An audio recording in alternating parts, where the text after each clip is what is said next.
Baik, jadi saya Yasin Alfiaya selaku pembicara pertama akan mencoba menjelaskan tentang medical imaging ini sendiri. Nah, apa sih yang dimaksud dengan medical imaging itu? Jadi, medical imaging adalah sebuah pemeriksaan cita medis dari bagian tubuh, bagian jaringan atau organ tertentu untuk penggunaan diagnosa klinis, pengobatan, dan juga untuk memantau sebuah penyakit. Yang selanjutnya yaitu tujuan. Nah, dibuatnya medical imaging ini tentu bukan sembarang dibuat, melainkan ada tujuannya. Tujuan dari medical imaging ini adalah yang pertama untuk mengidentifikasikan kelainan pada bagian dalam tubuh pasien, dan yang kedua untuk meminimalkan paparan radiasi dari pasien tersebut. Nah, untuk mencapai tujuan tersebut tentu medical imaging ini butuh langkah-langkah agar bisa mencapai tujuan tersebut. Nah, diantaranya langkah untuk mencapai tujuan tersebut yaitu memastikan bahwa kualitas gambar radiologis cukup untuk tujuan pencitraan yang nantinya akan diberikan, sehingga dokter bisa dengan mudah untuk mendeteksi kelainan-kelainan yang ada dalam pasien. Selanjutnya saya akan menjelaskan dua komponen, yaitu RITS dan PATS, yang membantu Departemen Radiologi dalam mengambil gambar, mulai dari membuat jadwal sampai memeriksa dan menyimpan gambar untuk mempelajari dan mempermudah pembuatan laporan. RIS itu sendiri adalah Radiologi Informasi Sistem yang mengelola 1. Penjadwalan pemeriksaan pencitraan medis, 2. Perencanaan penggunaan medis, 3. Modalitas pencitraan, 4. Proses pencitraan itu sendiri, dan 5. Diagnosis dan persiapan laporan terkait.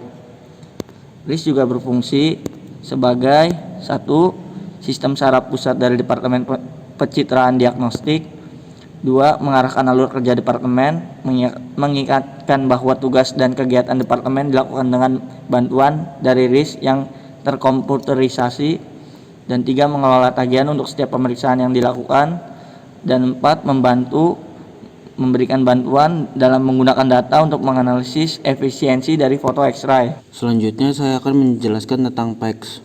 PACS atau Picture Archiving and Communication System terdiri dari 3 subsistem yang terhubung melalui jaringan komputer dan dikendalikan oleh perangkat lunak khusus, yaitu akuisisi gambar medis, penyimpanan di struktur arsip, dan melihat gambar di ruang kerja. Selanjutnya, medical image acquisition adalah aktivitas di mana modalitas diagnostik menyambung dengan PACS untuk mengirimkan dan mengidentifikasi gambar agar bebas dari kesalahan. Modalitas digunakan untuk mendapatkan gambar diagnosa. Nah, di sini bisa kita lihat bersama-sama. Di sini ada sebuah alur kerja dari medical imaging management. Yang pertama yaitu di sini ada HIS atau Hospital Information System. Seperti yang sudah dijelaskan sebelumnya, bahwa HIS ini berfungsi untuk menampung semua data pasien dari nama, ID pasien, tanggal lahir pasien, dan keluhan-keluhan yang disampaikan oleh pasien. Kemudian data dari HIS ini akan diteruskan ke Radiologi Information System. Misal pasien mengalami keluhan di bagian torak, maka RIS akan memeriksa bagian torak itu sendiri, yang kemudian nanti juga akan dilanjutkan ke PACS ini. Untuk apa? Karena PACS ini akan menerima sebuah modalitas dan juga menerima sebuah diagnostik gambar. Nah, dari diagnostik gambar ini nanti akan dikirim ke PACS. Selanjutnya, ketika sudah di PACS, PACS akan menyimpan data yang sudah diperiksa ke dalam sebuah memori penyimpanan, yaitu yang pertama ada SAN, yang kedua adalah backup. Perbedaannya adalah SAN ini untuk menyimpan data pasien secara sementara yang nantinya akan diserahkan kepada pasien itu sendiri, dan backup ini adalah untuk menyimpan data pasien secara permanen. Artinya adalah sebagai database dari rumah sakit itu sendiri. Nah, jika kita lihat dari keseluruhan alur kerja dari medical imaging management ini, bisa kita lihat bersama-sama bahwa RIS dan PACS merupakan 2 komponen utama agar medical imaging management system ini dapat berjalan dengan baik. Ibarat dari sepak bola, RIS dan PACS ini sendiri merupakan sebuah gelandang. Mereka tahu kapan harus mengatur alur untuk ke depan dan kapan harus mengembalikan alur tersebut ke belakang lagi. Seperti halnya RIS ini. RIS tahu kapan harus mengirim sebuah gambar kepada PACS dan kapan harus mengembalikannya kepada EHR untuk diterima kepada pasien nantinya. Nah, yang selanjutnya yaitu ada yang namanya modalitas. Apa sih yang dimaksud dengan modalitas itu sendiri? Jadi, modalitas diagnostik adalah perangkat yang digunakan untuk melakukan eksplorasi pencitraan medis. Nah, di dalam modalitas nantinya sebuah gambar akan diformat ke dalam bentuk digital. Setelah gambar tersebut diformat ke dalam bentuk digital, nantinya gambar tersebut akan dikirim ke PACS. Nah, dari keseluruhan rangkaian ini di mana ada gambar yang sudah diformat ke dalam bentuk digital dan kemudian dikirim ke PACS, rangkaian proses inilah yang disebut sebagai modalitas digital. Nah, yang selanjutnya yaitu ada yang namanya penyimpanan, di mana penyimpanan ini sendiri dibagi menjadi dua, yaitu yang pertama penyimpanan sekunder dan yang kedua yaitu penyimpanan primer. Nah, dari kedua penyimpanan ini ada sebuah perbedaan-perbedaan, terutama dalam bidang harga, ukuran, serta kecepatan akses yang ditawarkannya. Kita akan coba bahas yang pertama yaitu penyimpanan premier. Penyimpanan premier ini dalam segi harga memiliki harga yang lebih mahal ketimbang dengan penyimpanan sekunder. Akan tetapi, walaupun harganya lebih mahal, penyimpanan premier memiliki ukuran yang tanpa batas serta akses memeriksa gambar yang jauh lebih cepat ketimbang dengan penyimpanan sekunder.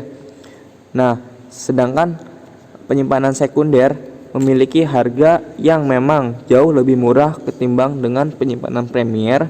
Akan tetapi dari segi ukuran, penyimpanan sekunder ini memiliki ukuran yang terbatas serta akses untuk memeriksa gambar yang jauh lebih lama ketimbang dengan penyimpanan premier. Alasan utama dari perbedaan ini adalah biaya infrastruktur penyimpanan dengan premier yang jauh lebih mahal memang dibanding dengan sekunder. Akan tetapi kenyataannya pada saat ini biaya perangkat penyimpanan telah turun secara signifikan. Oleh karena itu tidak ada lagi yang membedakan secara signifikan antara premier dan sekunder itu sendiri.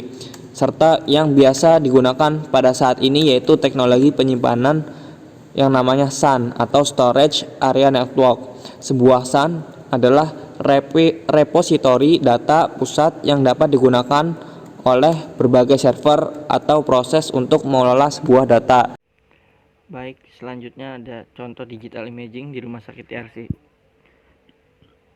Di dalam ini ada tabel, seperti tabel yang di dalamnya terdiri dari nama pasien, ada ID pasien, ada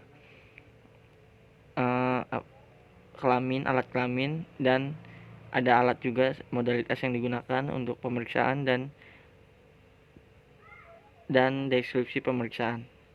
Ada beberapa alat ini dalam opsi ini, modalitasnya ada CT dan lain-lain. Dan jika kita mengklik salah satunya akan ada deskripsi lengkap di bawah sini tentang seperti nama dan lain-lain yang sudah dijelaskan di awal tadi. Baik, di sini juga ada contoh digital imaging yang ada di rumah sakit DRC, di mana ini adalah bagian PACS-nya, di mana nanti pasien akan di-scan menggunakan sinar X-ray yang kemudian hasilnya dapat dilihat secara langsung oleh tim yang ahli di bidang radiologi.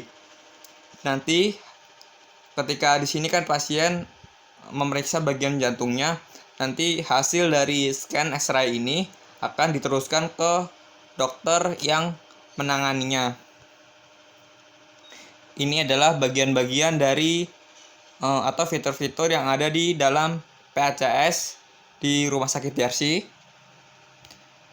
Dan setelah semuanya selesai, di proses akhir nanti data-data atau hasil dari ronsen tersebut bisa dilihat kembali oleh pasien, di mana ada biodata pasien terlebih dahulu seperti nama, alamat, jenis kelamin, dan sebagainya. Juga tertera dokter yang menangani penyakit dari pasien tersebut. Di sini ketika tadi pasien memeriksa bagian jantung, maka hasilnya pun tentang bagian jantungnya, seperti kelainan-kelainan yang ada pada jantung pasien tersebut. Dan yang terakhir, pasien dapat menyimpan data ke dalam CD. Jadi ketika nanti pasien ingin memeriksakan kembali, sudah punya cadangan atau bisa dicek kembali hasil terakhir dari ronsen yang sudah pasien lakukan. Mungkin ini saja yang dapat dipersembahkan oleh kelompok kami. Kurang lebihnya mohon maaf. Wabillahi taufiq wal hidayah. Wassalamualaikum warahmatullahi wabarakatuh.